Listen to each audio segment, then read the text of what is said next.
नमस्कार। दोपहर समाचार में आपका स्वागत है।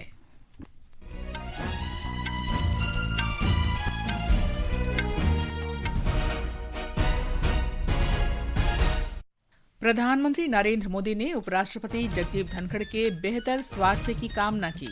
श्री धनखड़ ने स्वास्थ्य कारणों का हवाला देते हुए कल अपने पद से इस्तीफा दे दिया था। विपक्ष ने संसद के दोनों सदनों में हंगामा किया। ऑपरेशन सिंदूर और बिहार में विशेष गहन पुनरीक्षण पर चर्चा की मांग की। महाराष्ट्र सरकार ने 2006 के मुंबई ट्रेन विस्फोट मामले में सभी 12 आरोपियों को बरी करने के बम्बई उच्च न्यायालय के फैसले को सर्वोच्च न्यायालय में चुनौती दी। भारतीय सेना को अमेरिका से अपाचे हेलीकॉप्टरों की पहली खेप मिली। ढाका में बांग्लादेश वायुसेना के जेट विमान दुर्घटना में मृतकों की संख्या बढ़कर 27 हुई। और दिव्या देशमुख तथा कोनेरू हम्पी आज जॉर्जिया में फिडे महिला शतरंज विश्व कप के सेमीफाइनल में चीनी प्रतिद्वंदियों से मुकाबला करेंगी। दोपहर समाचार के साथ मैं कनकलता। प्रधानमंत्री नरेंद्र मोदी ने जगदीप धनखड़ के अच्छे स्वास्थ्य की कामना की है। स्वास्थ्य संबंधी कारणों से श्री धनखड़ ने कल उपराष्ट्रपति पद से इस्तीफा दे दिया था। एक सोशल मीडिया पोस्ट में श्री मोदी ने कहा कि श्री धनखड़ को भारत के उपराष्ट्रपति सहित विभिन्न पदों पर देश की सेवा करने के कई अवसर मिले। राज्यसभा में 12 बजे प्रश्नकाल के तुरंत बाद पीठासीन अधिकारी घनश्याम तिवारी ने उपराष्ट्रपति जगदीप धनखड़ के त्यागपत्र से जुड़ी गृह मंत्रालय की अधिसूचना के बारे में सदन को बताया।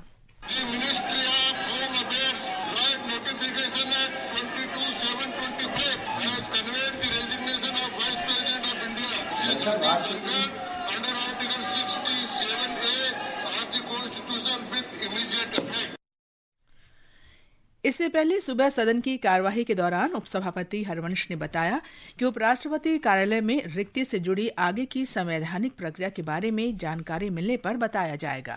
The occurrence of vacancy in the office of Honorable Vice President envisaged in the Constitution as and when communication in respect of further constitutional process is received, the same shall be shared. उपराष्ट्रपति जगदीप धनखड़ ने कल स्वास्थ्य कारणों का हवाला देते हुए त्यागपत्र दे दिया था। लोकसभा और राज्यसभा की कार्यवाही विभिन्न मुद्दों पर विपक्ष के हंगामे के कारण कल तक के लिए स्थगित कर दी गई। इससे पहले दोनों सदनों की कार्यवाही विभिन्न मुद्दों पर विपक्ष के हंगामे के कारण 2 बजे तक के लिए स्थगित की गई थी।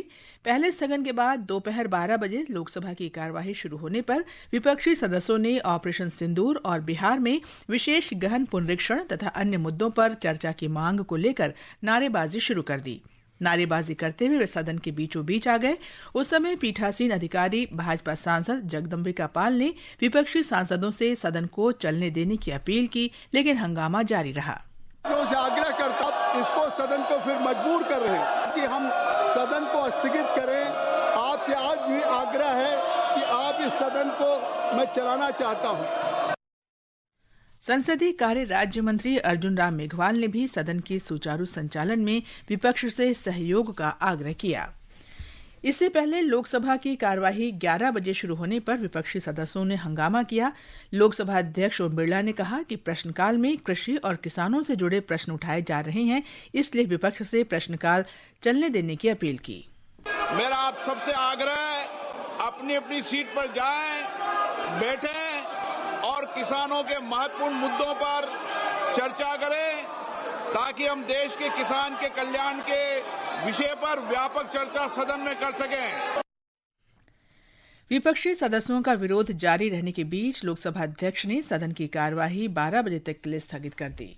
माननीय सदस्यगण, ये सदन चर्चा संवाद के लिए, नारेबाजी के लिए नहीं है। आप सदन की मर्यादा को बना करके तख्तियां लेकर मैं अलाउ नहीं करूंगा। सदन की कार्रवाई आज 12 बजे तक के लिए स्थगित की जाती है। केंद्रीय कृषि और किसान कल्याण मंत्री शिवराज सिंह चौहान ने भी सदस्यों से संसद के सुचारू संचालन का अनुरोध किया। पक्ष से प्रार्थना करता हूं, किसानों के सवाल को आने दे, जवाब देने को तैयार है। हम माननीय सांसद का जवाब तो देंगे ही, लेकिन सदन के माध्यम से हम किसानों के बीच सरकार की योजना रखना चाहते हैं। राज्यसभा की कार्यवाही में भी विभिन्न मुद्दों पर विपक्ष के हंगामे के कारण बाधा आई। और ज्यादा जानकारी के लिए बात करते हैं संसद में मौजूद हमारे संवाददाता दीपेंद्र से। दीपेंद्र, आज मानसून सत्र का दूसरा दिन है। दोनों सदनों में अब तक क्या-क्या कार्यवाही हुई है? देखिए कनकलता, लोकसभा और राज्यसभा में आज दूसरे दिन भी विपक्ष के हंगामे के कारण जो है सदन की कार्यवाही बाधित रही। विपक्ष के सदस्यों ने ऑपरेशन सिंदूर और बिहार में विशेष गहन पुनरीक्षण के अलावा अन्य मुद्दों पर चर्चा की मांग को लेकर लगातार नारेबाजी करते रहे, जिसके कारण लोकसभा की कार्यवाही पहले 12 बजे तक और उसके बाद दोपहर 2 बजे तक के लिए स्थगित कर दी गई। लोकसभा अध्यक्ष ओम बिरला और केंद्रीय कृषि मंत्री शिवराज सिंह चौहान ने भी सदन को चलाने के लिए सहयोग की अपील करते हुए कहा कि आज के प्रश्नकाल में ज्यादातर सवाल जो है कृषि और किसानों से जुड़े हुए हैं, इसलिए विपक्ष को इसे चलने देना चाहिए। लेकिन विपक्ष जो है अपनी मांगों पर अड़ा रहा। इसके बाद लोकसभा की कार्यवाही दोपहर 2 बजे शुरू हुई तो विपक्ष का हंगामा फिर से शुरू हो गया। संसदीय कार्य मंत्री किरेन रिजिजू ने सदस्यों से सदन को चलाने की अपील करते हुए कहा कि जब सरकार चर्चा के लिए तैयार है तो वे सदन क्यों नहीं चलने दे रहे, लेकिन वो नहीं माने, जिसके कारण सदन की कार्यवाही जो है दिन भर के लिए स्थगित कर दी गई। वहीं राज्यसभा में भी विपक्ष का रवैया यही रहा और वे अपनी मांगों को लेकर लगातार नारेबाजी करते रहे, जिसके कारण सदन की कार्यवाही पहले 12 बजे और उसके बाद दोपहर 2 बजे तक के लिए स्थगित कर दी गई। सदन में जो विपक्षी सदस्यों ने विभिन्न विषयों पर स्थगन प्रस्ताव दिया था, जिसे उपसभापति हरिवंश ने नियमों का हवाला देते हुए नामंजूर कर दिया था। सदन की कार्यवाही जब दोबारा 2 बजे शुरू हुई तो विपक्षी सदस्यों का हंगामा जारी रहा और राज्यसभा की कार्यवाही जो है वो दिन भर के लिए स्थगित कर दी गई। जी कनकलता, जानकारी के लिए धन्यवाद दीपेंद्र। लोकसभा सांसद और अखिल भारतीय कांग्रेस कमेटी के महासचिव केसी वेणुगोपाल ने कहा है कि बिहार में विशेष गहन पुनरीक्षण SIR देश के लोकतांत्रिक मूल्यों से जुड़े सबसे महत्वपूर्ण मुद्दों में से एक है। संसद के बाहर आज उन्होंने कहा कि इंडिया गठबंधन इस मुद्दे पर चर्चा की मांग कर रहा है। We are demanding a discussion on SIR. We don't want SIR. The Election Commission's neutrality is already disappeared. Government is not ready for a discussion at all. Yesterday in BAC they agreed for a discussion on Pahalgam. That's fine. We are ready to wait for discussion next week. But this issue is one of the most important issue regarding democracy. Lok Sabha में विपक्ष के नेता राहुल गांधी सहित विपक्षी सांसदों ने आज बिहार में चुनाव आयोग द्वारा की जा रही विशेष गहन पुनरीक्षण SIR प्रक्रिया के खिलाफ संसद के मकर द्वार पर विरोध प्रदर्शन किया। बिहार में विशेष गहन पुनरीक्षण और राज्य में बिगड़ती कानून व्यवस्था को लेकर राजद कांग्रेस के नेतृत्व वाले विपक्षी महागठबंधन के सदस्यों के विरोध प्रदर्शन के कारण आज विधानसभा में अराजक स्थिति उत्पन्न हो गई। सदन की कार्यवाही लगातार व्यवधान के कारण नहीं चल सकी। ये समाचार हमारी वेबसाइट www.newsoneir.gov.in और हमारे न्यूज ऑन एआईआर ऐप पर भी उपलब्ध हैं। दोपहर समाचार में आपका फिर स्वागत है। महाराष्ट्र सरकार ने 2006 के मुंबई ट्रेन विस्फोट मामले में सभी 12 आरोपियों को बरी करने के बंबई उच्च न्यायालय के फैसले को सर्वोच्च न्यायालय में चुनौती दी है। सर्वोच्च न्यायालय ने 24 जुलाई को सुनवाई करने पर सहमति व्यक्त की है। 11 जुलाई 2006 को मुंबई की लोकल ट्रेन नेटवर्क में सिलसिलेवार बम विस्फोटों में 180 से अधिक लोगों की मौत हो गई थी और बड़ी संख्या में लोग घायल हुए थे। बंबई उच्च न्यायालय ने कल विशेष अदालत के फैसले को ये कहते हुए पलट दिया कि सरकारी वकील आरोप सिद्ध करने में विफल रहे। न्यायाधीशों का कहना था कि स्पष्ट तरीके से साबित नहीं किया गया कि विस्फोट में किस तरह का बम इस्तेमाल हुआ, साथ ही दोष सिद्ध करने के लिए पर्याप्त सबूत भी पेश नहीं किए गए। श्रम और रोजगार मंत्री डॉक्टर मनसुख मांडविया ने कहा है कि नई प्रौद्योगिकी और आर्टिफिशियल इंटेलिजेंस आने पर भी श्रम शक्ति और कार्यबल हमेशा प्रासंगिक रहेंगे।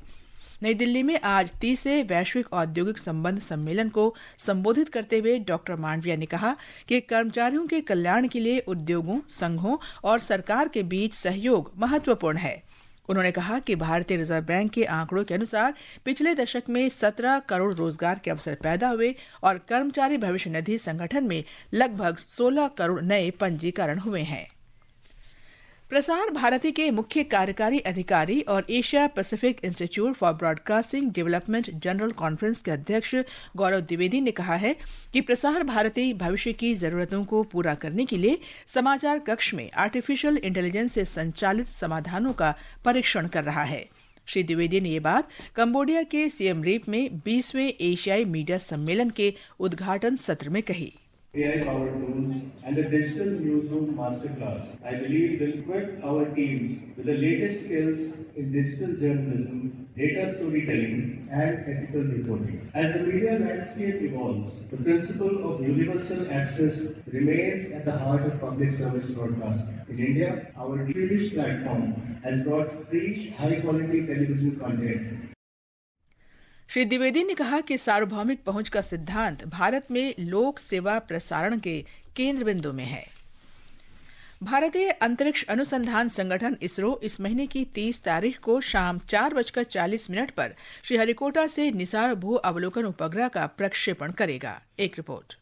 नासा के साथ मिलकर तैयार किए गए निसार सैटेलाइट आकाश से भूमि की निखर चित्र प्राप्त करेगा। ये पहली बार कोई सैटेलाइट 2 रेडार का प्रयोग कर रहा है। नासा द्वारा तैयार किए गए एल बैंड रेडार समुद्र और जंगल के भीतर हो रहे बदलाव की जानकारी देगा और इसरो द्वारा बनाए गए एस बैंड रेडार भूमि के ऊपर हो रहे गतिविधियों की जानकारी दे पाएगा। स्वीपसार टेक्नोलॉजी का उपयोग भी पहली बार हो रहा है, जिससे भूमि के बड़े भाग की उत्तम तस्वीर मिल पाएगी। सुधींद्र, आकाशवाणी समाचार, बेंगलुरु। तिरुवनंतपुरम हवाई अड्डे पर 14 जून को आपातकालीन लैंडिंग करने वाला ब्रिटिश नौसेना का F-35 लड़ाकू विमान मरम्मत के बाद आज रवाना हो गया। हमारे संवाददाता ने बताया है कि इस विमान का मरम्मत कार्य ब्रिटेन के इंजीनियरिंग दल ने 6 जुलाई से शुरू किया था। ये समाचार आकाशवाणी से प्रसारित किए जा रहे हैं। ताज़ा समाचार जानने के लिए आप हमारे social media handle X@AR News Hindi को फॉलो कर सकते हैं। ये आकाशवाणी है। भारतीय सेना को और ताकत देने के लिए अमेरिका से अपाचे हेलीकॉप्टर की पहली खेप आज भारत पहुंची। भारी मात्रा में हथियार बरसाने और उन्नत युद्ध क्षमताओं के कारण इन अत्याधुनिक हेलीकॉप्टरों को अक्सर हवा में टैंक कहा जाता है। अपाचे हेलीकॉप्टरों में उन्नत हथियार तथा सेंसर लगे हैं। इसमें सभी मौसम अनुकूल संचालन क्षमता है। इससे भारतीय सेना की हवाई क्षमता को और अधिक बल मिलेगा। भारतीय वायुसेना ने अमेरिकी सरकार और बोइंग के साथ 2015 में एक समझौते के अंतर्गत 22 अपाचे हेलीकॉप्टरों की खरीद की थी। बांग्लादेश विमान दुर्घटना में मरने वालों की संख्या 27 हो गई है। हमारे संवाददाता ने बताया है कि अब तक 20 शव परिजनों को सौंप दिए गए हैं। ताजा जानकारी के अनुसार ढाका में माइलस्टोन स्कूल की इमारत से टकराए विमान में मरने वालों की संख्या बढ़कर 27 हो गई है, जिनमें से 25 बच्चों के होने की पुष्टि हुई है। ढाका के विभिन्न अस्पतालों में कम से कम 78 लोगों का इलाज चल रहा है और इनमें से 5 की हालत गंभीर है। इस बीच बांग्लादेश में सैन्य और नागरिक उड्डयन विशेषज्ञों ने ढाका जैसे शहर में लड़ाकू जेट प्रशिक्षण संचालित करने के तर्क पर सवाल उठाया है, जबकि वायुसेना के पास देश के अन्य ठिकानों से इस तरह का प्रशिक्षण आयोजित करने का विकल्प मौजूद है। नवल संघ परमार, आकाशवाणी समाचार, ढाका। राष्ट्रपति द्रौपदी मुर्मू ने कहा है कि राष्ट्र और समाज के लिए जीवन समर्पित करना जीवन जीने का सबसे अच्छा तरीका है। राष्ट्रपति मुर्मू ने ये बात आज नई दिल्ली में राष्ट्रपति भवन में 2018-2021 के लिए 52वें राष्ट्रपति स्काउट्स एंड गाइड पुरस्कार समारोह को संबोधित करते हुए कही। राष्ट्रपति ने भारत स्काउट्स एंड गाइड के 16 स्काउट्स, गाइड, रोवर्स और रेंजर्स को उनके अनुशासन, सामाजिक सेवा, नेतृत्व और अमूल्य योगदान के लिए पुरस्कार तथा प्रमाण पत्र से सम्मानित किया। जॉर्जिया के बटुमी में आज फिडे महिला शतरंज विश्व कप के सेमीफाइनल में 2 भारतीय खिलाड़ी शामिल होंगी। एक सेमीफाइनल में दिव्या देशमुख का सामना चीन की ग्रैंडमास्टर टैन झोंगई से होगा, जबकि कोनेरू हम्पी का मुकाबला आज शाम ग्रैंड बेलाजियो में चीन की ग्रैंडमास्टर लेई टिंगजी से होगा। कल दिव्या देशमुख भी एक अन्य भारतीय हरिका द्रोणावली को रैपिड टाई ब्रेकर में 2-0 से हराकर सेमीफाइनल में पहुंची थी। अंत में मुख्य समाचार एक बार फिर। प्रधानमंत्री नरेंद्र मोदी ने उपराष्ट्रपति जगदीप धनखड़ के बेहतर स्वास्थ्य की कामना की। श्री धनखड़ ने स्वास्थ्य कारणों का हवाला देते हुए कल अपने पद से इस्तीफा दे दिया था। विपक्ष ने संसद के दोनों सदनों में हंगामा किया। ऑपरेशन सिंदूर और बिहार में विशेष गहन पुनरीक्षण पर चर्चा की मांग की। महाराष्ट्र सरकार ने 2006 के मुंबई ट्रेन विस्फोट मामले में सभी 12 आरोपियों को बरी करने के बम्बई उच्च न्यायालय के फैसले को सर्वोच्च न्यायालय में चुनौती दी। भारतीय सेना को अमेरिका से अपाचे हेलीकॉप्टरों की पहली खेप मिली। ढाका में बांग्लादेश वायुसेना के जेट विमान दुर्घटना में मृतकों की संख्या बढ़कर 27 हुई। इसके साथ ही दोपहर समाचार का ये अंक समाप्त हुआ। नमस्कार।